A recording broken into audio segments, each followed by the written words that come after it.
Assalamualaikum warahmatullahi wabarakatuh, pemirsa Waalaikumsalam. TKU TV yang berbahagia.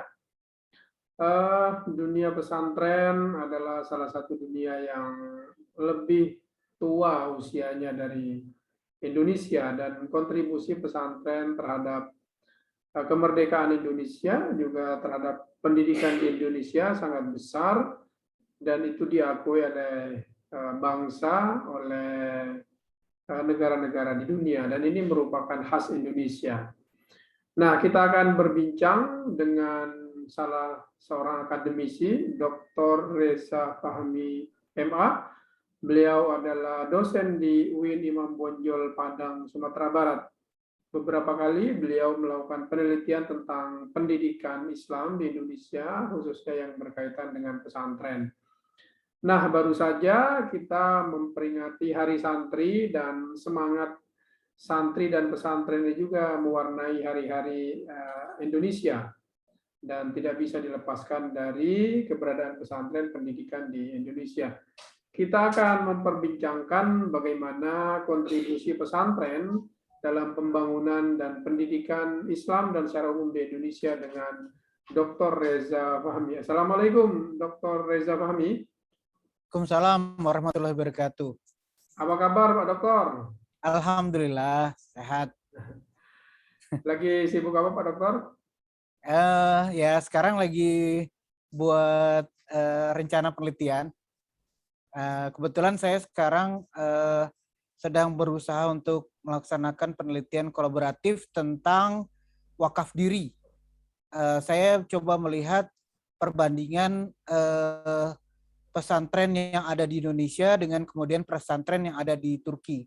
Jadi itu usulan saya untuk penelitian tahun 2022 di Kementerian Agama.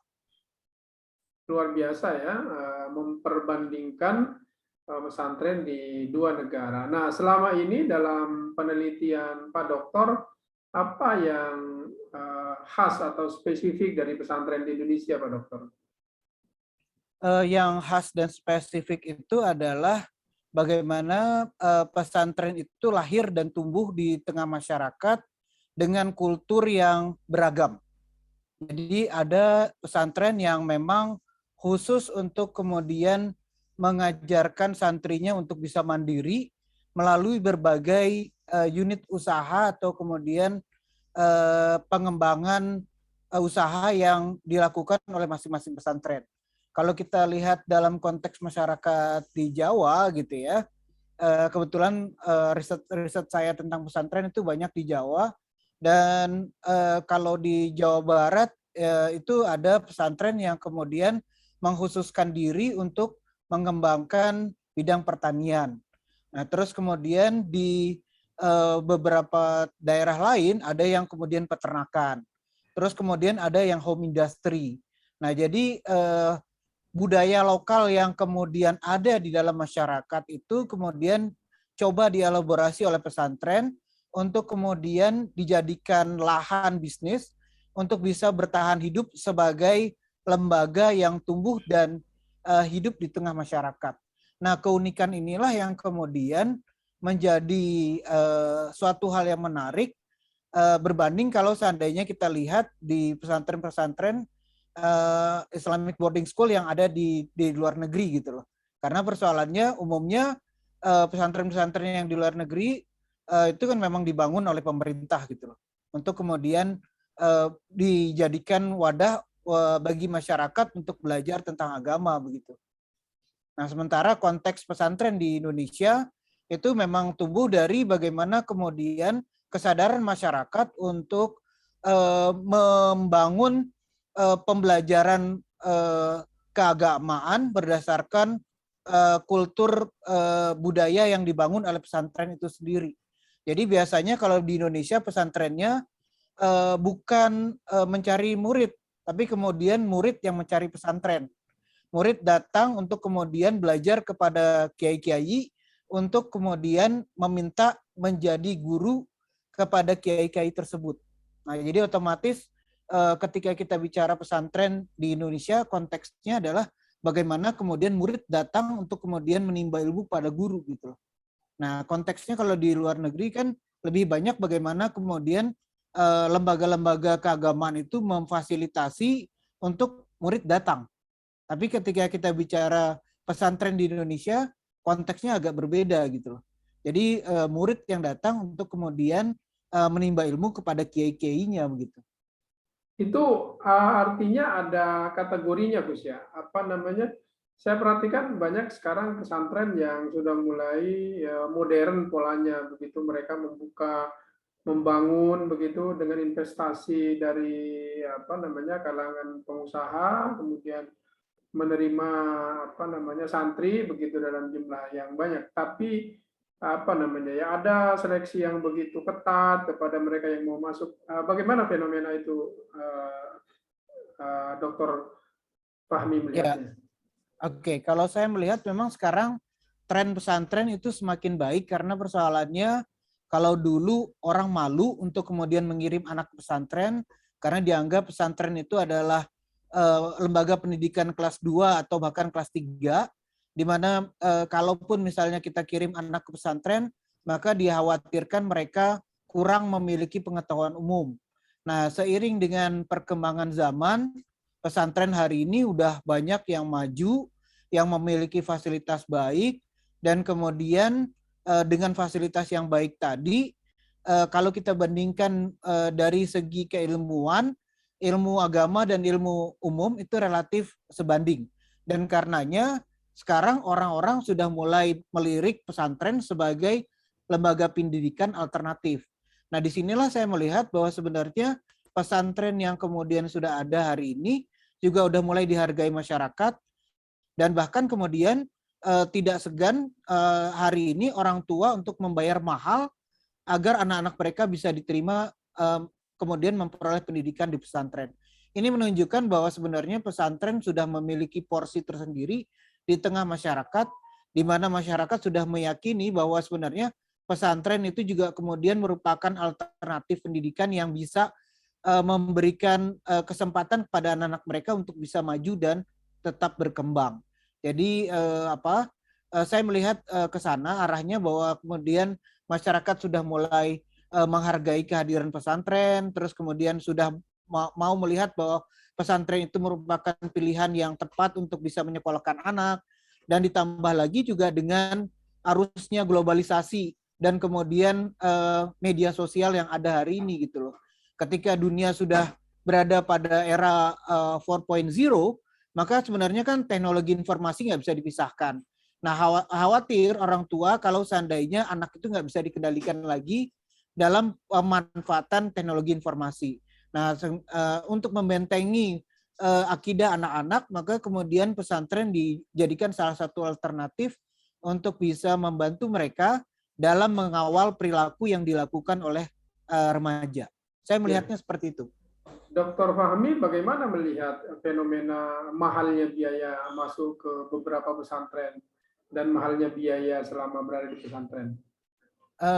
Sebenarnya karena persoalannya kita melihat bahwa pesantren itu sendiri lahir dan tumbuh di tengah masyarakat, saya pikir pesantren itu juga kemudian punya target-target tersendiri gitu loh.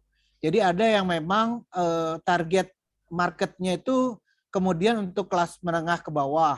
Nah, tapi juga kemudian ada yang menganggap bahwa sebenarnya karena persoalannya pesantrennya sudah punya nama besar dan kemudian punya jaringan internasional, maka kemudian mereka menganggap bahwa biaya yang mahal untuk untuk santri belajar di pesantren mereka itu juga kemudian dianggap sebagai sebuah hal yang wajar, karena mereka menganggap bahwa sebenarnya ketika kita mau mendapatkan pendidikan yang baik dengan kualitas internasional, wajar kalau seandainya biaya pendidikannya cukup mahal gitu. Dan bahkan kemudian kalau kita bilang mungkin setara dengan di luar negeri gitu loh.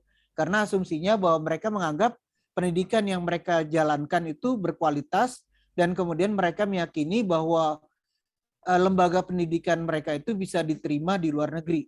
Sehingga kalaupun misalnya santri itu nanti tamat, dia bisa diakui dan kemudian dia bisa melanjutkan pendidikan ke luar negeri dengan ijazah yang mereka peroleh dari perguruan pesantren yang ada di Indonesia, yang menurut mereka punya kelas setara dengan pendidikan di luar negeri.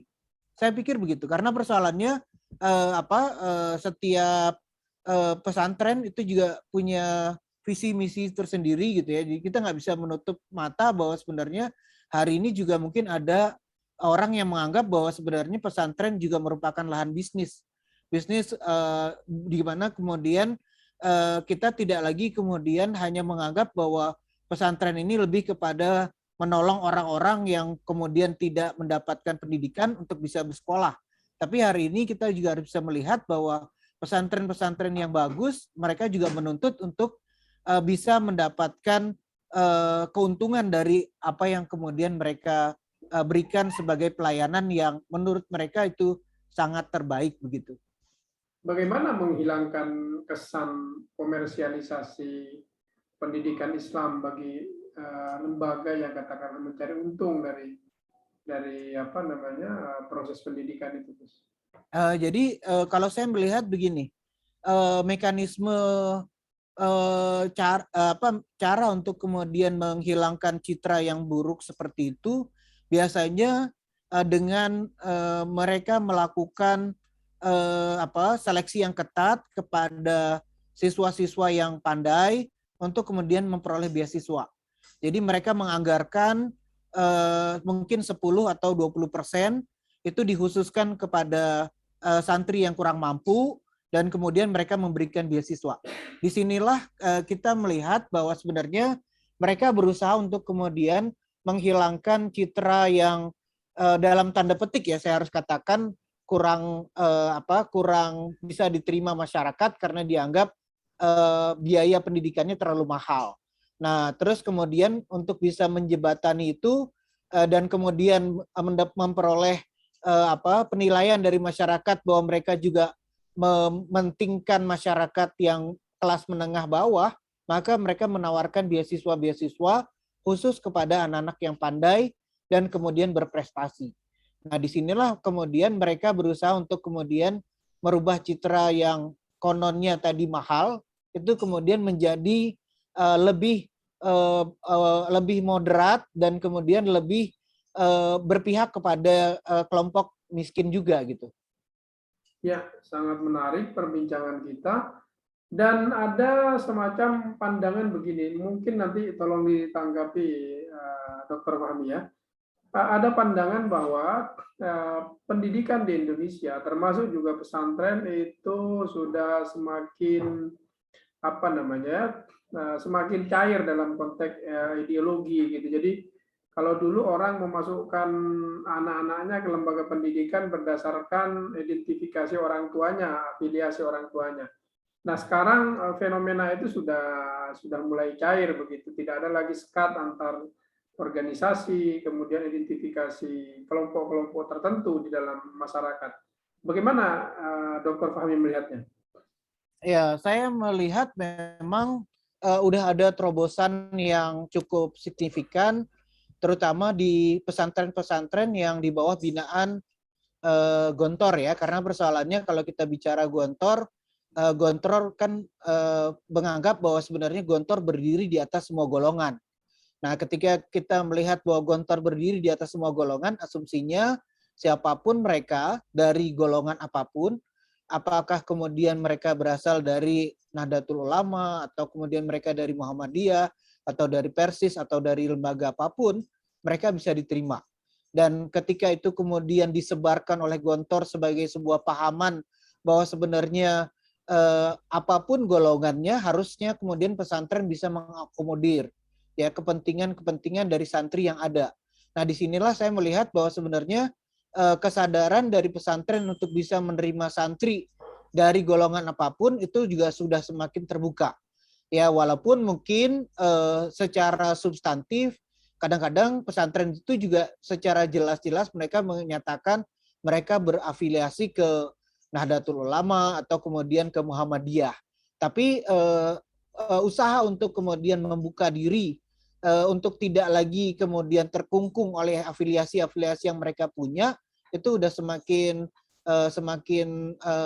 nyata gitu loh. Saya melihat ke arah sana karena persoalannya kalau seandainya kita terlalu terfokus pada afiliasi lembaga yang menaungi pesantren tersebut, kita seakan-akan terkungkung oleh sistem yang membuat kita nggak semakin berkembang.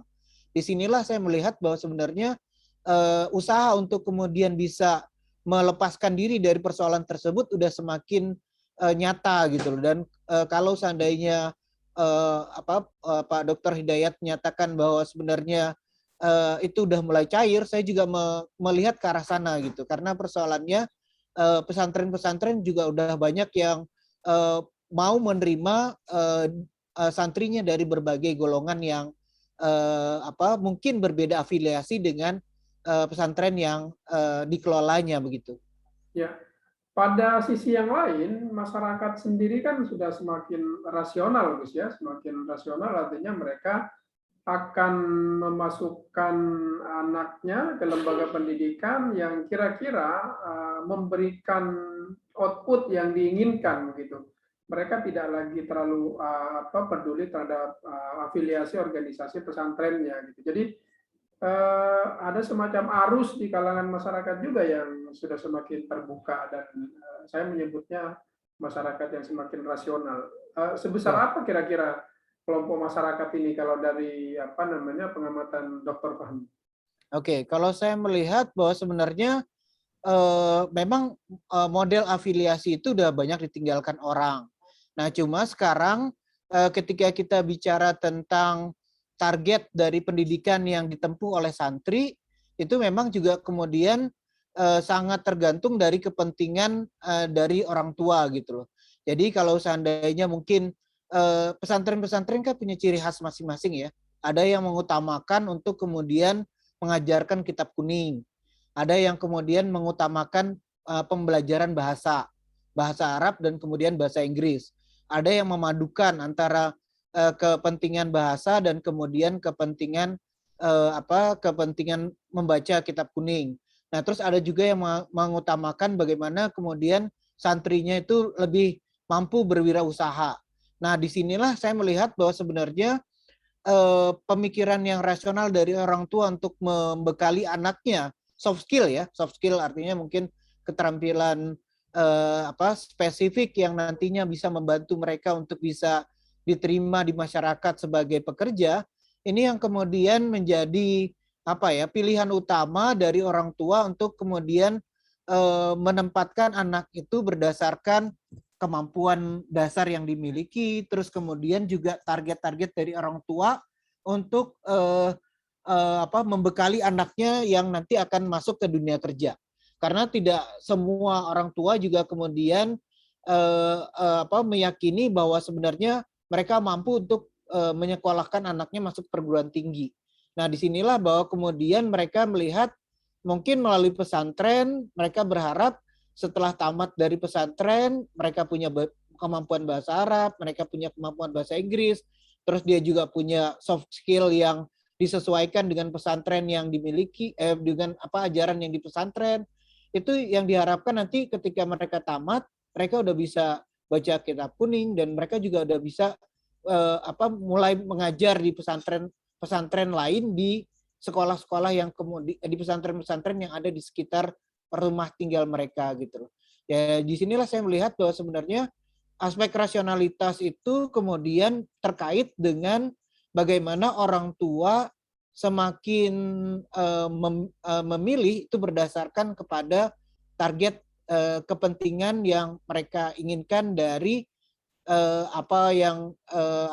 nanti kalau seandainya anak mereka itu tamat, maka kemudian mereka lebih siap untuk bisa diterima di tengah masyarakat.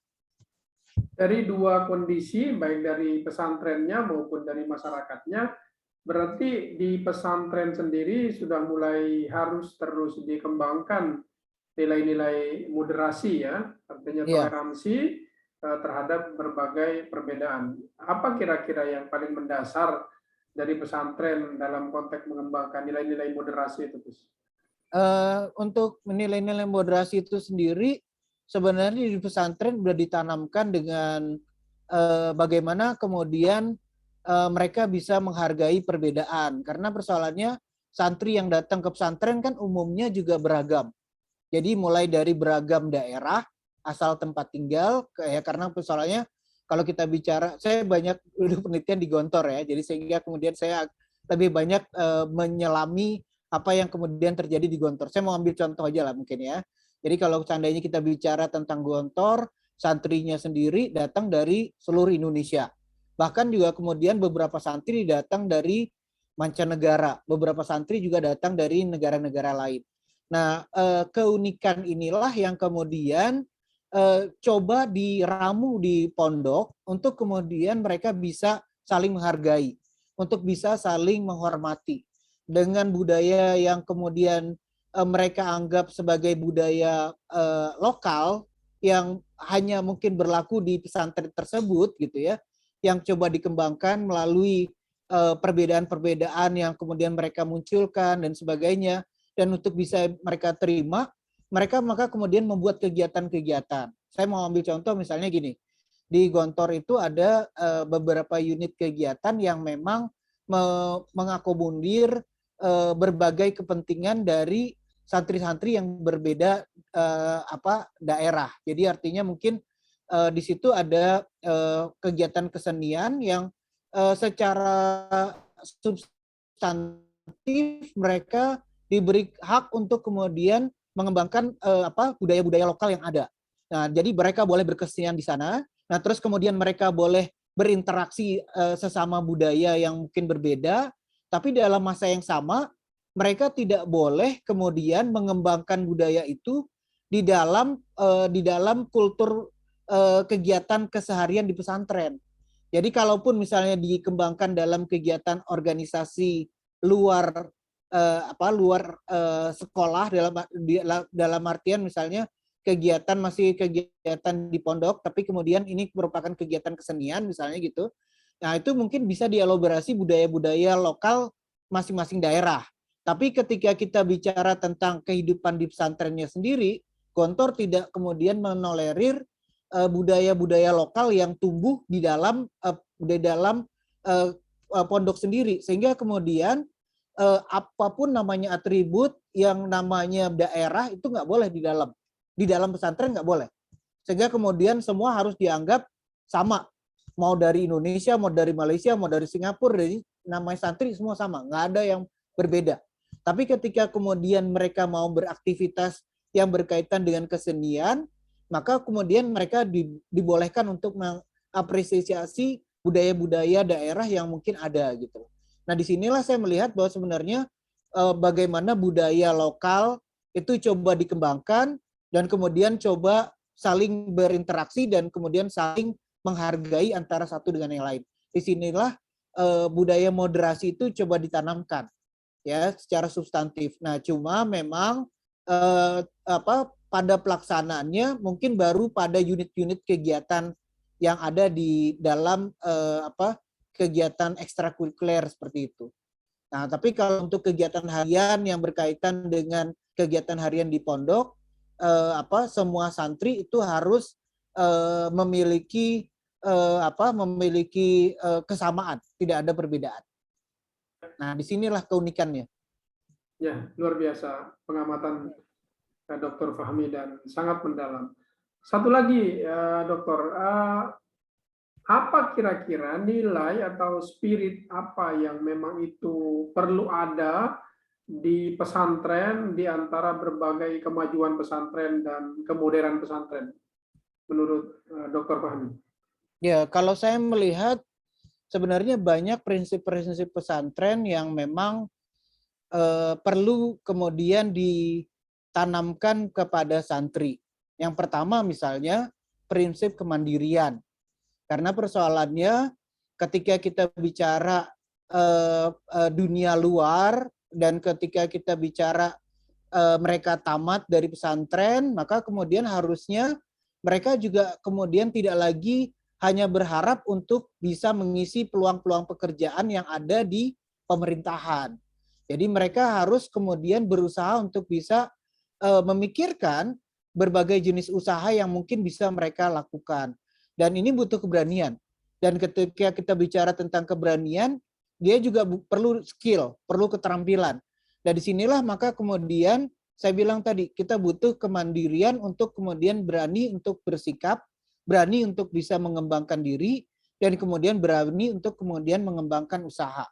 Saya lihat banyak alumni-alumni pesantren yang kemudian ketika mereka masuk ke dunia kerja, mereka lebih suka mengembangkan usaha sendiri dengan berbagai unit usaha yang kemudian mereka kembangkan. Nah, ini merupakan bentuk dari bagaimana mereka ditanamkan kemandirian di pesantren. Nah, terus kemudian di samping itu, saya melihat bahwa sebenarnya yang ditanamkan di pesantren yang juga kemudian harus dipertahankan itu adalah Islamic Brotherhood. Bagaimana kemudian nilai-nilai persaudaraan itu kemudian dikuatkan melalui ajaran yang ditanamkan pesantren. Sehingga masing-masing alumni itu merasa terikat secara emosional dan kemudian berusaha untuk bisa saling membantu sesama alumni. Nah, sehingga kemudian ketika mereka masuk ke dunia kerja, kalaupun misalnya udah ada alumni yang berhasil, mereka bisa membantu adik-adiknya untuk kemudian mengembangkan usaha yang mungkin sejenis atau kemudian usaha lain yang mungkin menjadi alternatif yang bisa mereka kembangkan. Jadi misalnya kemandirian, terus kemudian juga persaudaraan gitu ya. Terus kemudian yang penting juga adalah kebebasan berpikir. Kebebasan berpikir di sini adalah bagaimana kemudian kita tidak lagi kemudian terkungkung oleh cara berpikir yang terlalu dogmatis gitu loh. Karena persoalannya selama ini kita hanya melihat kalau seandainya kita bicara pesantren yang yang tradisional kan umumnya lebih banyak menanamkan dogma gitu ya. Nah, terus kemudian kalau kita bicara pesantren modern, mungkin dia lebih terbuka untuk bisa menerima masukan-masukan dari apa yang terjadi di tengah masyarakat. Nah, pemikiran yang bebas itu bukan berarti liberal ya. Saya perlu garis bawahi di sini bahwa bukan pemikiran bebas yang liberal, tapi kemudian bebas untuk kemudian berinovasi. Yang saya maksud di sini adalah yang berinovasi untuk bagaimana kemudian mereka berusaha untuk bisa mengembangkan berbagai jenis usaha baru yang mungkin selama ini nggak pernah terfikirkan. Saya mau ambil contoh misalnya gini. Kalau dulu orang hanya berpikir bagaimana kemudian unit usaha itu orientasinya peternakan, terus kemudian perikanan, atau kemudian pertanian gitu ya. Tapi kemudian bagaimana kita coba memikirkan bagaimana kita mengembangkan aplikasi-aplikasi yang bisa sebenarnya kita jual sebagai sebagai sarana untuk memperoleh keuntungan gitu loh. Jadi misalnya ada aplikasi, saya mau ambil contoh misalnya yang sekarang terfikir sama saya misalnya tentang aplikasi mobile untuk membantu para dai-dai di dalam melaksanakan tugasnya sebagai penceramah ketika harus ceramah di satu tempat gitu loh. Jadi misalnya kita buat aplikasinya, nah terus kemudian itu dihubungkan dengan masjid-masjid yang ada. Jadi ada satu kawasan, katakanlah misalnya Kota Padang begitu ya. Nah terus kemudian ada berapa banyak? Ada 2.000 misalnya. Nah kita punya dai ada berapa misalnya? Katakanlah misalnya kita punya misalnya ada 800 orang gitu. Nah terus kemudian kita hubungkan antara aplikasi ini dengan para dai dan juga masjid. Nah sehingga otomatis ketika kemudian dai itu mau ceramah atau kemudian ustadz itu mau ceramah, dia tahu dia di masjid mana dia harus ceramah, kapan dia kemudian jadwalnya. Nah terus kemudian bagaimana kemudian masjid itu apa masih ada yang kosong atau kemudian masih ada yang sudah terisi. Nah sehingga otomatis itu bisa membantu mereka di dalam bagaimana kemudian tidak lagi secara konvensional mencatat. Kalau saya lihat banyak teman-teman gitu ya yang kemudian minta jadwal itu pakai dicatat gitu. Jadi hari ini tanggal sekian gitu kan, tolong isi di masjid ini gitu kan. Nah ini kan kalau seandainya udah pakai sistem aplikasi, itu nggak perlu lagi kayak gitu. Kita udah tinggal langsung online aja, terus kemudian kita udah bisa tahu siapa di mana ceramahnya, dan kemudian yang tragis, yang seringkali juga terjadi, itu mungkin ada kawan-kawan yang karena jadwalnya berbarengan, akhirnya juga bingung gitu loh, siapa yang harus ceramah gitu. Apakah kemudian saya atau mereka gitu loh. Jadwalnya ini saya atau jadwal mereka gitu. Dan itu sebenarnya nggak bisa nggak bisa terjadi kalau seandainya kita udah punya sistem aplikasi yang mungkin bisa membantu hal tersebut gitu loh. Jadi yang saya maksud dengan kebebasan tadi adalah bagaimana kebebasan untuk berinovasi. Ya, saya pikir itu mungkin 3 hal yang paling mendasar yang memang perlu juga masih dipertahankan di pesantren dan justru perlu dikembangkan di masyarakat sehingga ini bisa membantu masyarakat di dalam mengembangkan kehidupan sosial di tengah masyarakat. Terakhir Gus, ada fenomena lain yang saya perhatikan itu juga terjadi di alumni pesantren ya. Jadi pesantren dianggap satu tempat yang memenjarakan orang, tidak boleh ini, tidak boleh itu. Nah, pada saat keluar dari pesantren semuanya menjadi bebas dan menjadi boleh gitu. Bahkan kemudian, dan itu tidak hanya misalnya insidentil, tapi kemudian menjadi permanen perilaku itu. Nah, bagaimana kira-kira mempertahankan nilai-nilai yang luar biasa luar biasa tinggi di pesantren itu sampai kemudian para alumni itu berada di masyarakat, sehingga apa yang dialami di pesantren itu juga kemudian secara kontinu dan stabil dipraktekkan dalam kehidupan masyarakat, sehingga alumni pesantren tidak menjadi masalah di tengah-tengah masyarakat, tapi dia menjadi solusi bagi persoalan yang ada di masyarakat. Oke, saya melihatnya begini. Jadi kalau kita bicara pesantren, sebenarnya kalaupun misalnya ada pandangan dari sebagian masyarakat pesantren itu seperti penjara, karena persoalannya di dalam pesantren banyak aturan-aturan yang begitu mengikat. Nah, cuma sebenarnya kita harus bisa melihat juga bahwa aturan-aturan yang mengikat tadi itu sebenarnya pada hakikatnya ditujukan untuk bisa memberikan kepastian dari aturan yang diberlakukan di pesantren. Jadi supaya kemudian santri itu taat pada aturan, maka kemudian dibuat aturan yang sedemikian rupa. Nah, terus kemudian di sisi lain gitu ya, pesantren itu seringkali kemudian memang disengaja dibangun itu di daerah yang agak terpelosok, sehingga sehingga diharapkan sebenarnya pengaruh dari masyarakat di sekeliling pesantren itu semakin kecil. Tujuannya apa? Supaya budaya yang kemudian tumbuh di pesantren itu memang budaya lokal yang dibangun di pesantren tersebut gitu loh. Nah, inilah yang kemudian coba ditanamkan. Kalau seandainya mereka memang terlalu banyak berbaur dengan masyarakat, maka nilai-nilai yang kemudian ditanamkan pesantren itu banyak akhirnya runtuh gitu loh. Jadi saya mau ambil contoh misalnya gini, kalau seandainya di pesantren nggak boleh pakai handphone, santri, ya kan? Terus kemudian ketika masyarakat kebetulan tinggal berbaur dengan pesantren. Nah, di dalam pesantren mereka nggak bisa pakai handphone. Tapi ketika masyarakat itu tinggal dekat dengan pondok, anak-anak itu pergi keluar untuk kemudian menggunakan handphone. Dititipnya ke tetangga-tetangga yang kemudian tinggalnya dekat dari pesantren. Nah, inilah yang kemudian membuat budaya di pesantren itu sendiri nggak bisa tumbuh dan berkembang sesuai dengan apa yang diharapkan gitu loh. Nah, makanya kadang-kadang pesantren itu menerapkan hukum yang ketat karena persoalannya pesantren berharap bahwa sebenarnya melalui aturan yang ketat tadi, budaya yang tumbuh itu memang budaya yang mereka ciptakan di dalam pesantren itu sendiri. Nah, sehingga mereka tidak terkontaminasi oleh budaya-budaya masyarakat yang ada di sekeliling yang kebetulan daerahnya berdekatan. Saya melihat konteksnya begitu. Jadi kalaupun misalnya ada pandangan bahwa sebenarnya pesantren itu kemudian dianggap seperti penjara ya karena persoalannya orang hanya melihat aturan-aturan yang terlalu banyak mengikat. Nah, sementara tidak kemudian melihat dari sisi pesantrennya sendiri.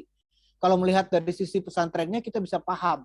Kenapa kok kemudian wali santri itu nggak boleh lama-lama tinggal atau kemudian menemani anaknya di dalam pesantren. Bahkan kemudian pada setengah pesantren diusir wali santrinya, nggak boleh tinggal lama-lama. Itu sebenarnya untuk menanamkan kesadaran pada santrinya bahwa sebenarnya kalau seandainya memang mereka mau belajar di pesantren ini dan kemudian belajar hidup mandiri, ya memang harus lepas dari orang tua gitu loh. Dan kemudian itu kemudian perlu ditanamkan mulai dari awal. Nah, inilah yang kemudian saya melihat saya coba berusaha arif untuk bisa melihat persoalan tidak hanya dari orang tua yang seakan-akan menganggap bahwa pesantren terlalu mengikat, tapi kemudian juga melihat dari sisi pesantrennya. Itu yang pertama. Terus yang kedua yang saya ingin komentari bahwa sebenarnya apa yang kemudian ditanamkan oleh pesantren itu sendiri umumnya memang sudah dibawa oleh alumni itu ke dalam kultur yang mereka tanamkan di dalam diri mereka masing-masing. Nah, cuma di dalam konteks kehidupan masyarakat, ya ternyata mereka juga kemudian tetap juga harus berdepan dengan beberapa fakta yang mungkin mereka juga nggak bisa pungkiri. Bahwa mereka juga harus hidup dalam kehidupan sosial yang memang jauh berbeda dengan kehidupan di pesantren. Nah, sehingga kemudian ada mungkin pengaruh-pengaruh tertentu yang membuat mereka kemudian agak berubah gitu loh.